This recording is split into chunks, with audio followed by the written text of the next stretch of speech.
Britain, 1962. An American Special Forces officer arrived to serve as an exchange officer with 22 Special Air Service, a regiment whose methods had been shaped by 2 decades of raiding, reconnaissance, and operations behind enemy lines. His name was Charles Beckwith. He was already an experienced soldier, but what he encountered inside the SAS challenged assumptions about how elite troops should be selected, organized, and trained.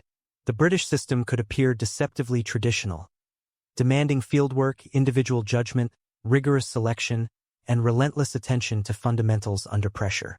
Yet behind that simplicity was an approach that would eventually help shape America's most famous special mission unit.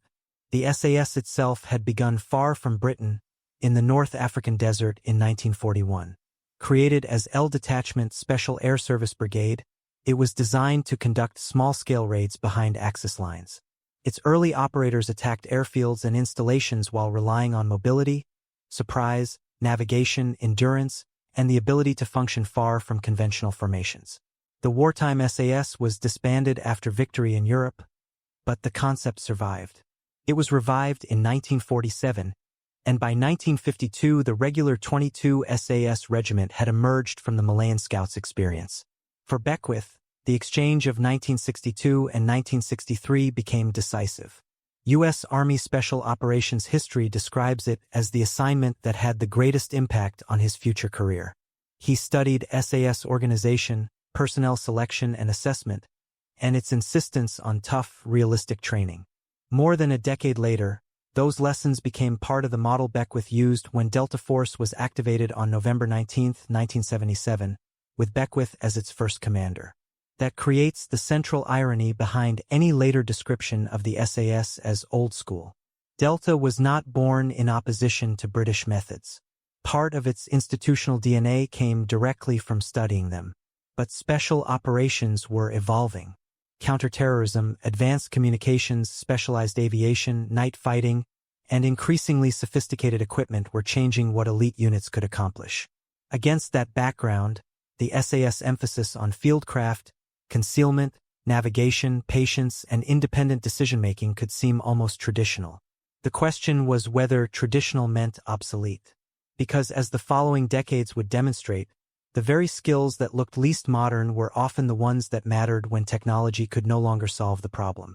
Nearly 3 decades after Beckwith's exchange with 22 SAS, the Persian Gulf offered a revealing test of that philosophy. When Operation Desert Storm began on January 17, 1991, the coalition possessed overwhelming advantages in aircraft, surveillance, communications, and precision weapons. Yet one problem remained stubbornly resistant to technology. Iraq's mobile Scud launchers could move, hide, fire, and relocate before aircraft arrived. Their attacks on Israel also carried a strategic danger. Israeli intervention could place the Arab members of the coalition under severe political pressure.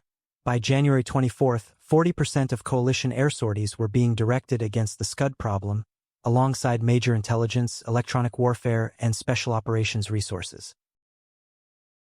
Western Iraq, therefore, became a hunting ground for special operations forces.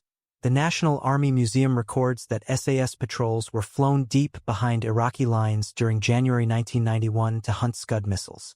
American special operators were there as well.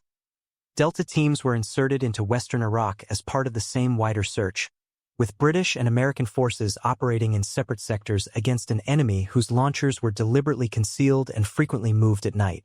This was modern warfare, but the physical problem was remarkably old. Aircraft could search enormous areas, yet a launcher hidden among broken desert terrain still had to be found.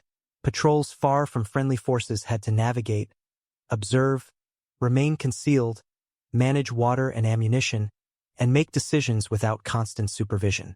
Those were precisely the fundamentals the SAS had spent decades refining. And here the relationship between Delta and the SAS becomes more interesting than any invented rivalry. Both were facing the same strategic problem using a combination of advanced support and methods recognizable to earlier generations of raiders.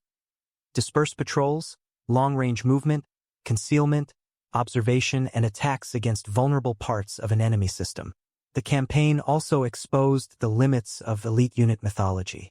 Post-war analysis questioned how many mobile launchers coalition forces actually destroyed. Scud crews used camouflage, decoys, nighttime movement, and rapid displacement, making confirmed kills exceptionally difficult. That distinction mattered. The SAS reputation was not built on performing miracles. It rested on preparing soldiers to keep functioning when technology, terrain, weather, and the enemy refused to cooperate. And after 1991, those apparently simple qualities were about to become even more important. The clearest public demonstration of why those fundamentals mattered came in 1980, only 3 years after Delta Force was activated. On April 24th, the United States launched Operation Eagle Claw to rescue American hostages in Tehran. Delta formed the core assault element, but the mission depended on an improvised joint task force of aircraft, crews, refueling arrangements, staging sites, and command relationships assembled for an operation of extraordinary complexity. 8 helicopters set out toward the desert rendezvous at Desert 1. Only 5 arrived there in condition to continue. The mission was aborted, and during the withdrawal an RH-53 helicopter collided with a C-130 transport.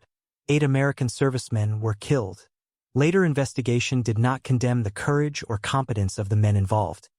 It highlighted the fragility of an ad hoc organization attempting an exceptionally demanding mission. 11 days later, on May 5, 1980, a very different hostage crisis reached its climax in London.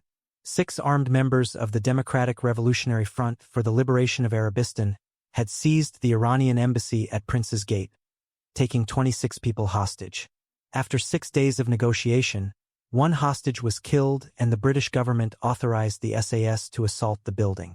Operation Nimrod began shortly after 7 p.m. SAS teams attacked from several directions, using the roof, balconies, windows, explosive entry charges, stun grenades, and close-quarter fire. The assault was not flawless. 1 operator became tangled in an abseiling rope, part of the building caught fire. 1 hostage was killed during the assault, and 2 others were wounded. But within 17 minutes, the siege was over. 19 hostages had been freed, 5 of the 6 gunmen were dead, and the surviving attacker was in police custody. The comparison has to be handled carefully. Tehran and London were not equivalent missions. Eagle Claw required a long-range penetration into hostile territory and depended on an extraordinarily complicated aviation plan. Nimrod took place in Britain, after days of surveillance, negotiation, preparation, and access to the target area. Yet the timing was impossible to ignore. 1 operation exposed how even elite troops could be defeated by coordination, machinery, weather, and organizational weakness. The other showed what could happen when a mature counter-terrorist system had rehearsed the fundamentals until teams could adapt when the plan immediately began to go wrong. For American Special Operations, that lesson would soon become institutional rather than theoretical. Eagle Claw did not persuade the United States to abandon highly specialized forces. It persuaded Washington that elite assault troops were only one part of a larger system. The failure exposed problems in joint command, communications, aviation, and standardized training across the services. Within months, the Joint Special Operations Command was established on October 22, 1980. A dedicated aviation element also emerged from the lessons of the rescue attempt.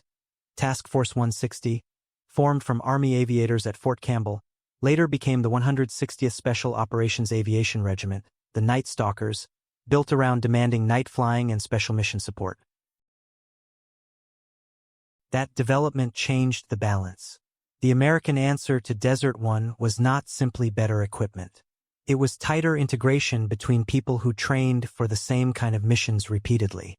By 1987, after years of congressional and military reform, U.S. Special Operations Command was formally established as a 4-star headquarters, giving Special Operations Forces stronger joint organization, resources, and institutional weight.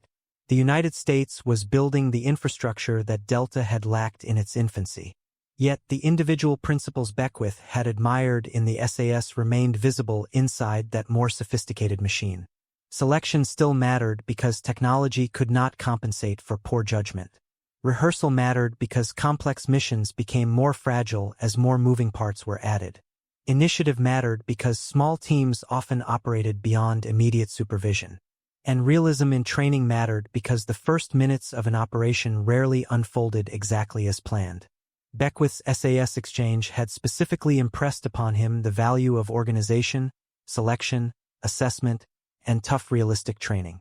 That was also why the relationship between British and American Special Operations Forces became more useful than any rivalry. The two countries were developing different strengths around a shared philosophy. The United States increasingly possessed enormous aviation, intelligence, communications, and logistical capacity. The SAS remained rooted in small-team fieldcraft, reconnaissance, endurance, and independent decision-making. By the end of the Cold War, old school and modern were no longer useful opposites.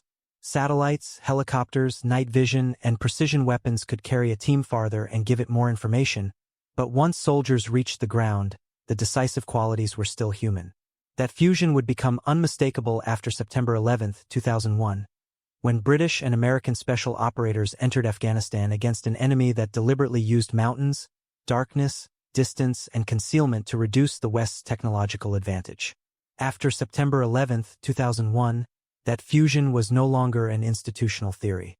On October 7, the United States and Britain opened military operations in Afghanistan. The campaign quickly demonstrated what special operations forces could do when intelligence, air power, indigenous allies, and small ground teams were connected. American Army Special Forces entered Afghanistan within weeks, working with Northern Alliance forces and directing coalition airstrikes against Taliban positions.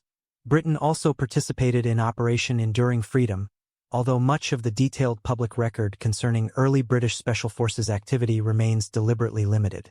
That limitation matters. A factual account cannot turn classified gaps into dramatic certainty. What can be documented is that the war repeatedly produced the kind of environment for which both the SAS tradition and the American units it influenced had been designed. Remote terrain, uncertain intelligence, dispersed enemies, and missions in which a small number of men had to make consequential decisions far from headquarters. At Tora Bora in December 2001, Delta Force operators were part of the effort to close on Osama bin Laden and al-Qaeda fighters in the mountains near Pakistan. A later United States Senate Foreign Relations Committee report described a Delta commander with roughly 40 Delta soldiers and a small number of other special operations personnel considering ways to attack even when Afghan militia partners proved unreliable. One proposal involved approaching from the Pakistani side and crossing high mountains with oxygen to strike from an unexpected direction. Higher command rejected the plan. Bin Laden ultimately escaped the Tora Bora area. The significance was larger than one unsuccessful hunt. Delta was now confronting exactly the type of problem that Beckwith had admired during his SAS exchange decades earlier. The map could be imperfect, allies could hesitate, aircraft could not occupy mountain passes, and headquarters could not remove uncertainty from the ground. By this stage, there was little sense in separating old-school fieldcraft from modern special operations. Delta had become technologically sophisticated, but its operators still required endurance, navigation, concealment, initiative, and judgment. Those were not British antiques. They were permanent requirements of the profession. And this is where the apparent rivalry in the title begins to collapse. The deeper story is not that one elite unit proved another inferior. It is that the Americans eventually built an enormously capable special operations system while retaining principles an American officer had once crossed the Atlantic to study. The story therefore ends where it began, with Charles Beckwith watching the SAS at work. His exchange with 22 SAS in 1962 and 1963 was not an encounter with an outdated organization. It exposed him to a system built around severe selection, small teams, realistic training, and the expectation that an operator must continue thinking when the plan begins to fail. U.S. Army Special Operations history identifies that exchange as the assignment that most influenced Beckwith's future career. He would later become the creator and first commander of Delta Force. That does not make the SAS superior to Delta, and history provides no credible reason to reduce their relationship to a scoreboard. Delta developed its own capabilities, doctrine, operational experience, and increasingly sophisticated support network. The SAS evolved as well. What connected them was more important than what separated them. Both recognized that technology could multiply a soldier's ability, but it could not manufacture judgment. So when SAS methods are dismissed as old school, the phrase misses what makes them durable. Navigation, concealment, endurance, reconnaissance, disciplined shooting, patience, and initiative do not become obsolete when better aircraft, sensors, or communications arrive. They become the foundation that allows those technologies to be used effectively. That is the deeper connection between the SAS and Delta Force. One of America's most formidable special mission units grew partly from lessons an American officer once crossed the Atlantic to learn. If you enjoyed this documentary, like the video, subscribe to the channel, and join us for more carefully researched stories from military history.